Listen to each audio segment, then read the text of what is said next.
story you are about to hear is true. Only the names have been changed to protect the innocent. Fatima Cigarettes, best of all long cigarettes, brings you Dragnet.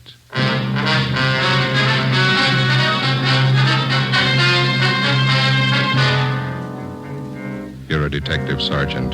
You're assigned to Juvenile Bureau. A pair of fake talent scouts are at work in your city. Their victims, young girls seeking careers in Hollywood. The criminals are vicious and relentless. Your job, get them. You will be amazed when you compare Fatima with other long cigarettes. You'll find they now cost the same. But in Fatima, the difference is quality. You see, Fatima is the quality king-size cigarette because it contains the finest Turkish and domestic tobaccos superbly blended. And Fatima is extra mild with a much different, much better flavor and aroma than any other long cigarette. So try comparing Fatima yourself. Fatimas now cost the same as other long cigarettes, but your first puff will tell you... Ah, that's different. Yes, in Fatima, the difference is quality. Ask your dealer for Fatima, the quality king-size cigarette. Best of all long cigarettes. Start enjoying Fatima tomorrow.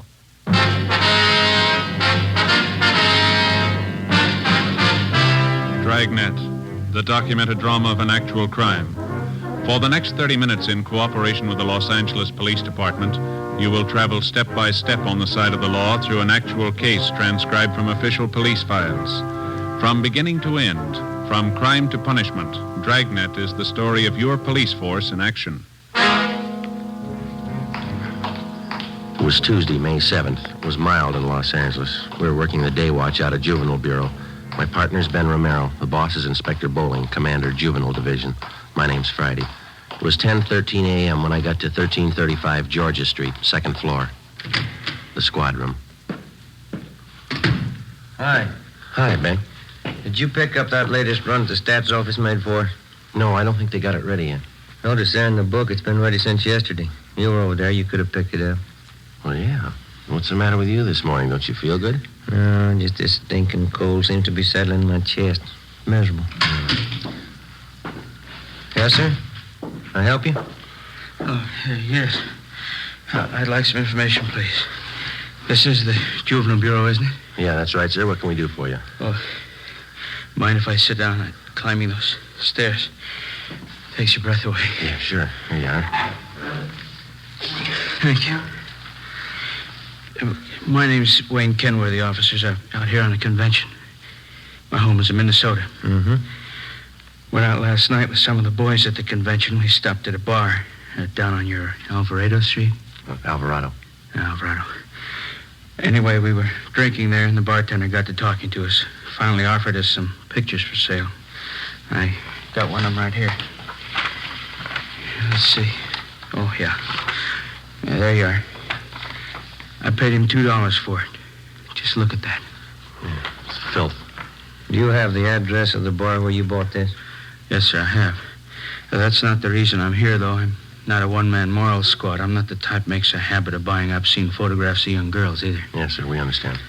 And I bought this picture from that bartender because I know the young girl in it. She's the daughter of one of my neighbors back home in Minnesota. Known her ever since she was a baby. I see. This girl came out here about 8 months ago to live with a girlfriend. Mm-hmm. She was crazy for Hollywood, thought she might break into the movies or something. She stopped writing her folks about 2 months ago, hasn't been heard from since. Well, it sounds like a case for a missing persons bureau, Mr. Kenworthy. Well, the girl's folks have already contacted them. Nothing's been turned up. Nothing at all. Then last night, just by an accident, the bartender shows me this photograph. It's that girl, all right, no mistake. Well, we'll do everything we can to help straighten it out, sir. Well, that young girl I know. I've known her since she was a baby. Good family, good training. She never would have posed for a photograph like this. Rotten filth. She's just not the type, that's all. Yes, sir, we understand. What was this young girl's name, Mr. Kenworthy? Lois Brewster, that's her real name. When she wrote her folks, she was using another name while she was out here. Thought it might help her movie chances. Drake, I think that's what it was. Linda Drake? Yeah, that's right. About 5'4", 115 pounds, dark hair, dark eyes. That's right. Yeah. You know where she is? Oh, yeah, we do. We had her case called to our attention. Where is she? Is she all right? No, sir, she's dead.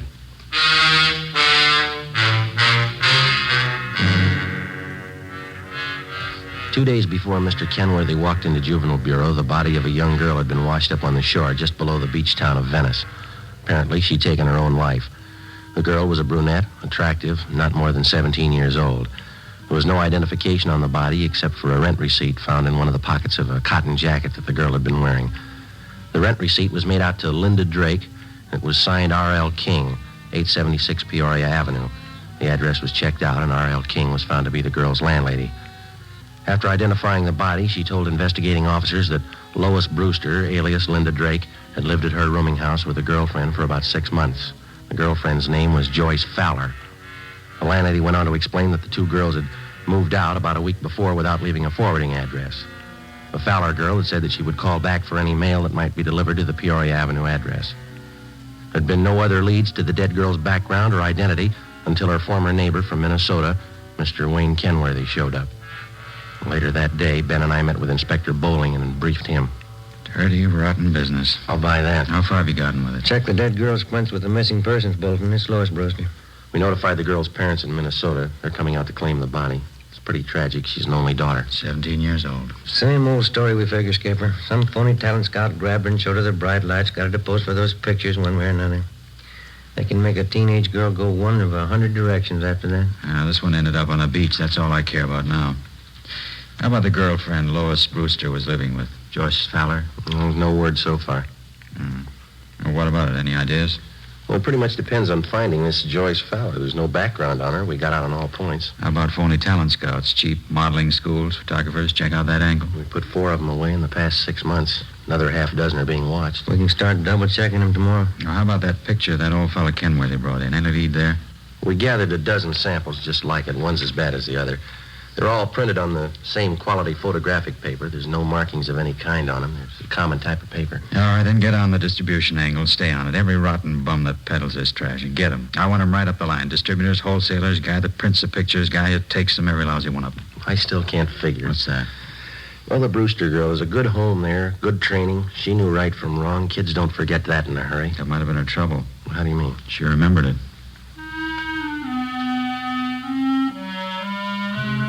Wednesday, May 8th. 6 teams of men from Juvenile Division, working in conjunction with the Detective Bureau, started the drive against the obscene literature and photography traffic.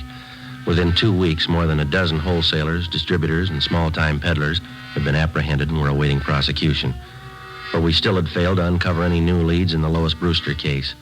The roommate, Joyce Fowler, the all-important witness in the case, was still missing. No trace of her. The dead girl's parents arrived in the city, claimed the body, and took it back to Minnesota for burial. The drive continued. Another week passed. On May 29th, on a tip from a usually reliable informant, Ben and I checked out a small photographic studio on Sunset Boulevard, operated by an Emil Joseph Martin. He was sullen and uncooperative. We checked through his files.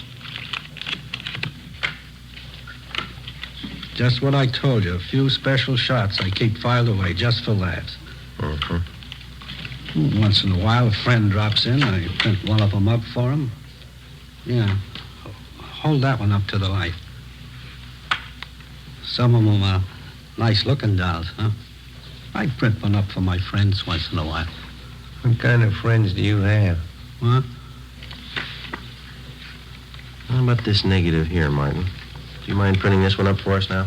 Sure, officer. My compliments. How many copies you want? One's enough. If you say so. Let's see. Yeah, one of the best. I'll print it up right now.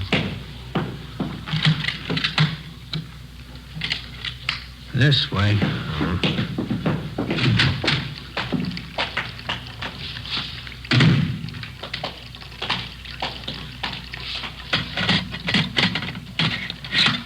This one's a real collector's item, you know. Is that right? A friend of mine got me the negative. $100 it cost me. Worth it, though. I'll make up a couple of prints for you, huh? One's good. Okay, anything you say. You want to get that light switch? Oh, yeah. All right.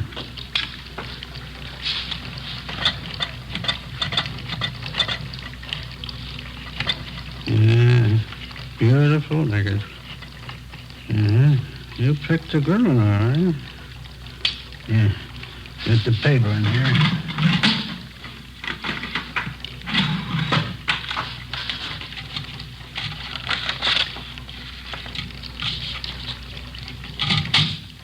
Yeah, that does it. Okay, one print. That's all you want? That's all.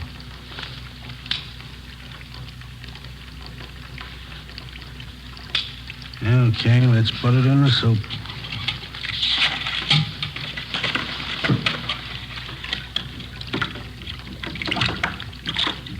Yeah, I bet you get a kick out of this one. Real beautiful girl. How'd you happen to get a hold of this negative? You take the picture? No, a friend of mine got it for me. It cost me a C-note. There we go. Put it in the stubber.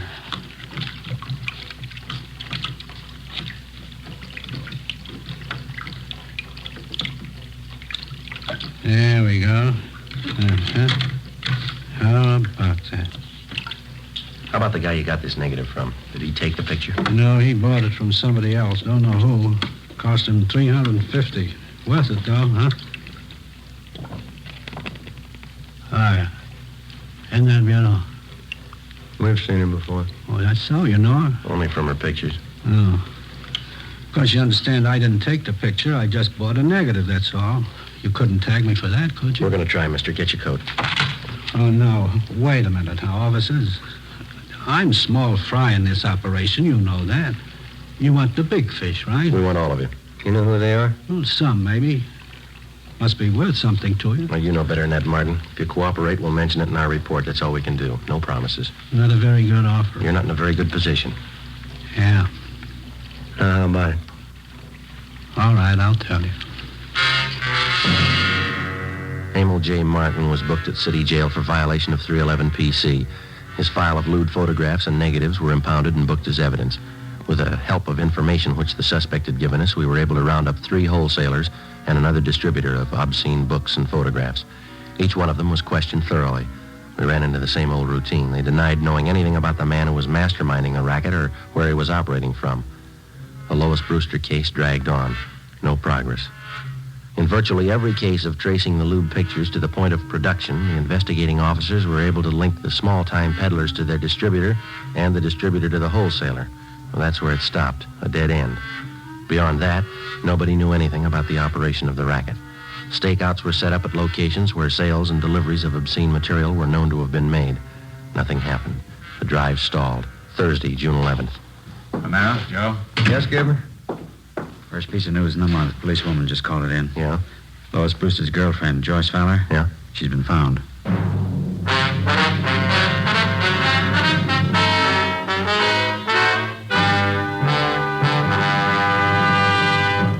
You are listening to Dragnet for the solution to an actual case from official police files.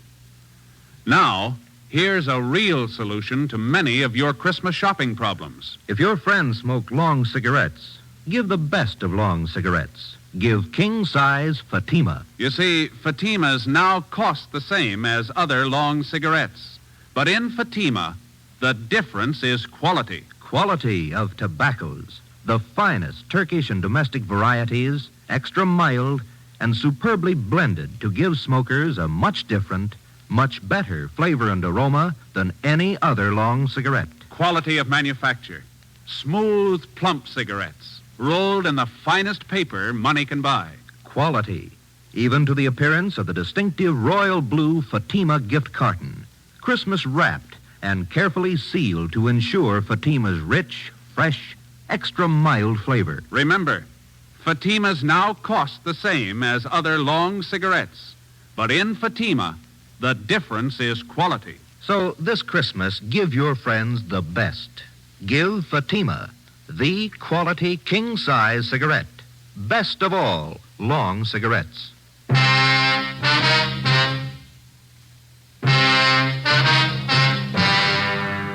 Like most organized crime, the traffic in obscene literature and photographs is a racket jealously guarded because of its heavy profit. It's nationwide, and every year it nets millions of dollars for underworld promoters and their employees. As an organized business, it's one of the most vicious and insidious rackets that exists today, despite the fact that many citizens regard it lightly. Thursday, June 11th, 10 a.m. Ben and I met with policewoman Paula Johnson. She told us that the previous evening, Joyce Fowler, the girl Lois Brewster had been living with, had gotten into a brawl with an unidentified man at a bar on Sunset Boulevard. Police officers arriving at the scene identified her as the missing girl and handed her over to juvenile authorities. At 10:30 a.m., Joyce Fowler was brought to the interrogation room. She was a tall brunette, fairly attractive. She looked older than her age. Together with policewoman Paula Johnson, Ben and I questioned her. I was out on a date with this man. We were sitting at the bar, and he started saying things I didn't like. What a row, that's all. The man seemed quite a bit older than you, Joyce. Was he a good friend of yours? Friend. He was about 50, I guess. I thought he was all right. He wasn't. How old are you, Joyce? 21. We've checked your background, Joyce. You might as well tell the truth. All right, I'm 17. I'll be 18 next week.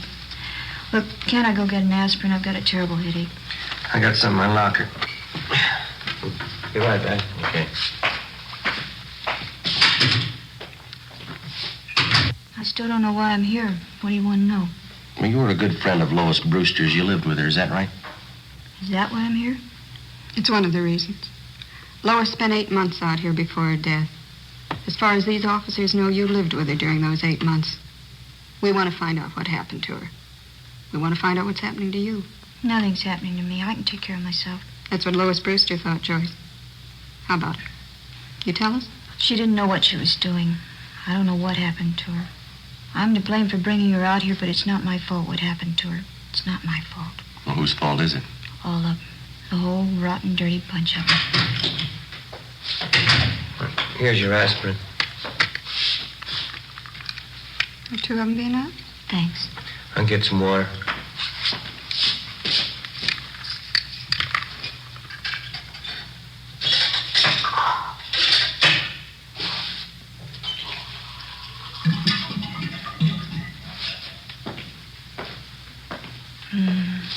Is something wrong, Joyce? Don't you feel well? I'll be all right. Right, here you are. Thanks.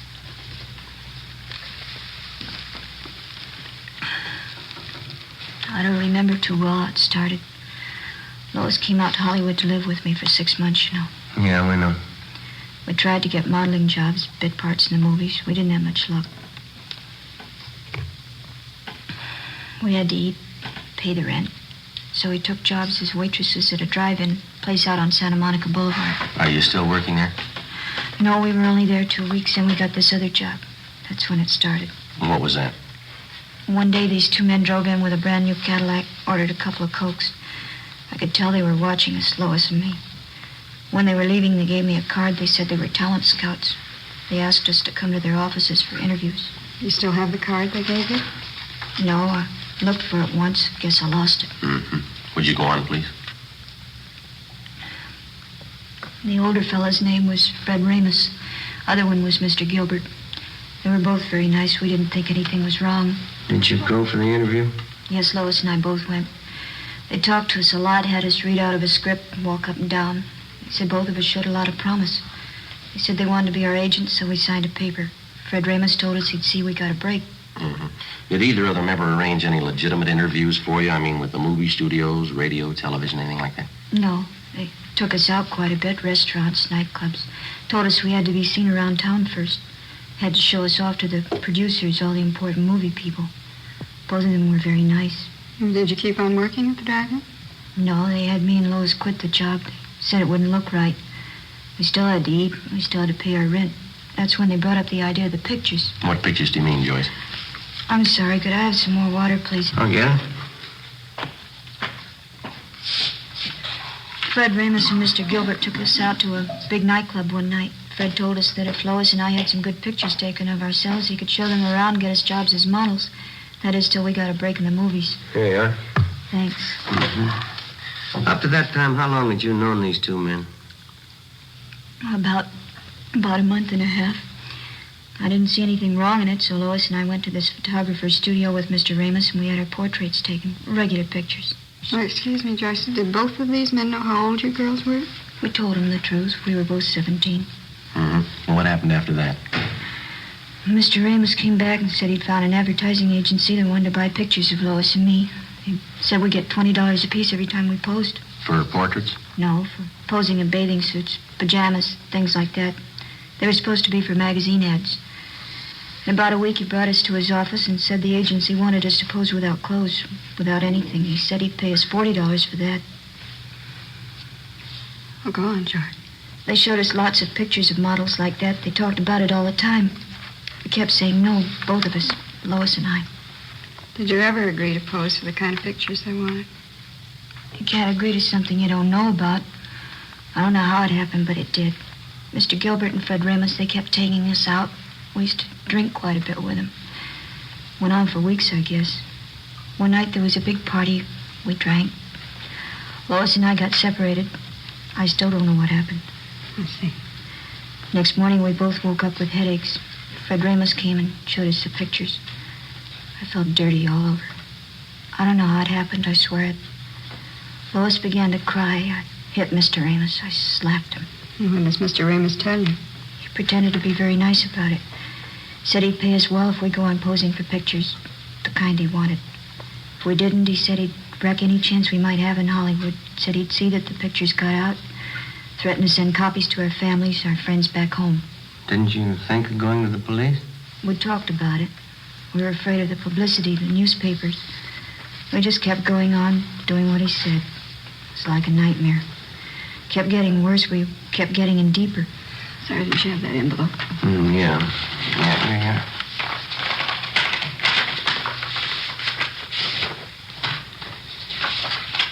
You recognize these pictures, Joyce? Yes. Mr. Ramos and Mr. Gilbert, they have you pose for these? Yes, that's some of them. We always drank a lot so we wouldn't remember. That's not why Lois is dead, though. Those pictures aren't the reason. Well, how do you mean, Joyce? Ramos and Gilbert, they'd fix up dates for us. They said the men were their friends.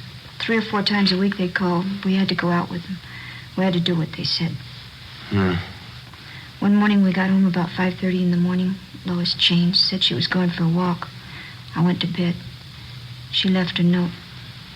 I never saw her again. I see. Romero? Oh, yeah, just a minute. It's that long-distance call we placed to your home, Joyce. Sure on. Oh, thanks. Hello? Yeah, it's me, Joyce. Yeah, it was just a mistake. Yeah. How's Uncle Henry? Swell. No, it's all right. Don't you worry. Yeah, all right. I'll write you tomorrow. Yeah, bye. Thanks for placing the call, Sergeant. You're welcome. Glad to do it. Anything else you want to know? Yeah, there's just one more thing. Do you still have that note that Lois Brewster wrote before she died? No, I lost it. I remember what it said, though. Yeah. It said, I'm sorry. It was signed Lois. That's all.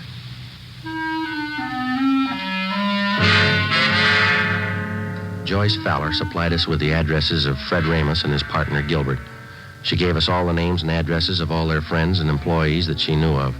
She also pointed out their offices and base of operations. Inspector Bowling ordered an immediate investigation into the background and business activities of both men. Previously convicted wholesalers and distributors of obscene photographs were called back in and re-questioned. We finally completed the missing link in the supply line from the peddler to the producer.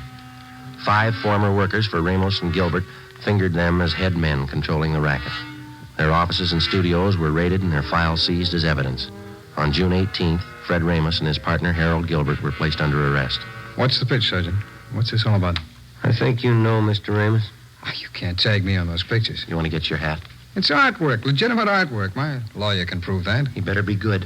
You bet he is. You know, I'm kind of surprised at you cops taking the word of somebody like that Fowler girl. She doesn't know what she's talking about. She's a psycho. Is that right? Why, sure. I tried to do something with her and that girlfriend of hers. I even signed up as her agent.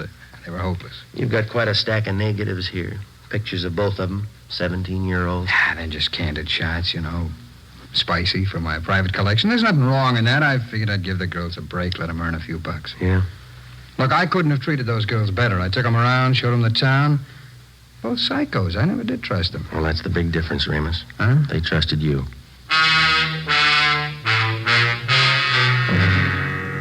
Fred Ramos and Harold Gilbert were brought downtown to Inspector Bowling's office. Joyce Fowler was seated next to the desk.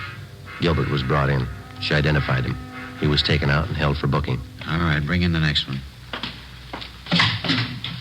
All right, come on.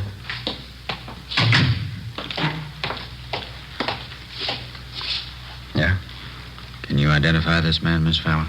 Yes, he's Fred Ramos. What's the trouble, Joyce? Weren't you satisfied with what I was paying you? Could have settled this between ourselves. If you had any beef, you could have come to me. You're lucky, Fred. I'd kill you now if I could. Oh, Joyce, Oh, come you're on now, crazy. sit down. All right, Sloan, take him out. Joyce, sit down. Come on, sit down. Be back in a minute, Joe. All right.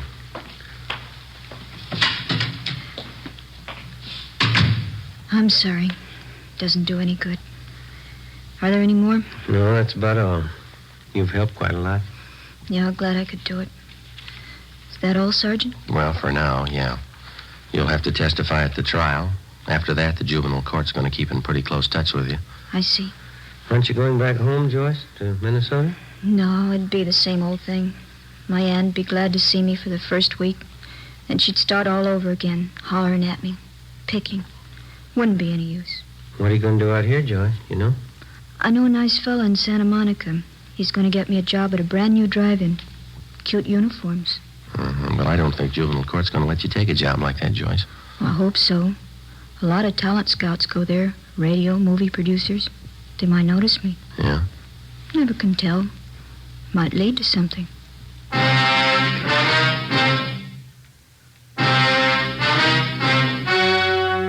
The story you've just heard was true. Only the names were changed to protect the innocent. On October 4th, trial was held in Superior Court, Department 91, City and County of Los Angeles, State of California. In a moment, the results of that trial. Now, here is our star, Jack Webb. Thank you. To get year-round thanks for the gift that you give this Christmas, why not give Fatimas to every long cigarette smoker on your list? Their first pack of extra mild Fatimas will have them convinced, like I am, that in Fatima, the difference is quality. And Christmas Fatimas come in a distinctive royal blue slip-over jacket that makes a perfect gift just as is. Remember, Fatimas now cost the same as other long cigarettes, but in Fatima, the difference is quality. Give Fatimas, the quality king-size cigarette, to every long cigarette smoker.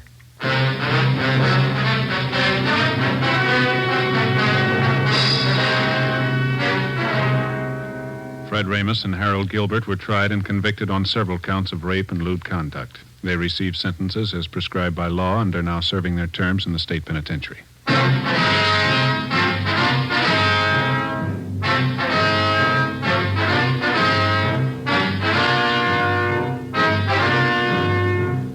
You have just heard Dragnet, a series of authentic cases from official files.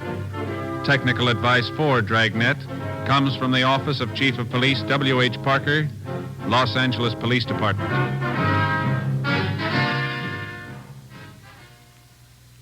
This is Bob Hope. Can we steal a second? Chesterfield always wins first place. That milder, mild tobacco never leaves an aftertaste. So open a pack, give 'em a smell. Then you'll smoke 'em. Don't forget to give Crosby for Christmas. I mean the Chesterfield Christmas carton with Bing as Papa Santa Claus. See you Tuesday. Fatima Cigarettes, the best of all long cigarettes, has brought you Dragnet, portions transcribed from Los Angeles. Coming up, We the People with stories of today on NBC.